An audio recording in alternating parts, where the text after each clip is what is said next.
ఆలోచించి ఓటు వేయండి. ఈ మధ్య మన ప్రతిపక్ష నాయకులు పవన్ కళ్యాణ్, చంద్రబాబు అదే పనిగా జగన్ని దించేయాలి అని అంటున్నారు.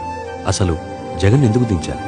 పేద పిల్లల భవిష్యత్తు కోసం నాడు నేడుతూ ప్రభుత్వ బడుల రూపురేఖలు మార్చారు. పేద పిల్లలు భవిష్యత్తులో ఎటువంటి ఇబ్బంది పడకూడదని ప్రభుత్వ బడుల్లో ఇంగ్లీష్ మీడియం తీసుకురావటమే కాకుండా అనేక వసతులు, basic infrastructure, modern toilets, benches, uniforms, shoes ఇలా ఎన్నో అవసరమైన అన్ని వసతులు వాళ్ళకు కల్పిస్తున్నారు.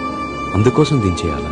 అంతర్జాతీయ స్థాయిలో చదువునిప్పించాలి అని ఈ రోజుల్లో పిల్లలకి ఇవ్వాల్సింది రైట్ టు ఎడ్యుకేషన్ మాత్రమే కాదు, రైట్ టు క్వాలిటీ ఎడ్యుకేషన్ అనే ఆలోచనతో ప్రతి ప్రభుత్వ బడిలో CBSE syllabus, IP panels, digital classrooms, 3వ తరగతి నుంచి TOEFL learning, bilingual textbooks, computer labs, 8వ తరగతి నుంచి ట్యాబ్స్ ఇవ్వడం ఇలా ఎన్నో అమలు చేస్తున్నారు.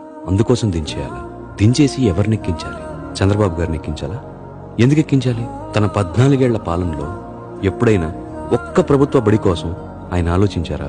విద్య ప్రభుత్వ బాధ్యత కాదు అని చెప్పి విద్యని ప్రైవేట్ వ్యక్తుల చేతుల్లో పెట్టి మన రాష్ట్రంలో ఎన్నో ప్రభుత్వ బడులు మూతపడ్డానికి కారణం ఆయన కాదా? మళ్లీ జగన్ వచ్చాకే కదా గవర్నమెంట్ స్కూల్స్కి నూతన ఉత్తేజం తీసుకుని వచ్చారు. విలువైన చదువుని పేద పిల్లలకి ఉచితంగా అందిస్తున్నారు. ఇప్పుడు జగన్ని దించేసి బాబు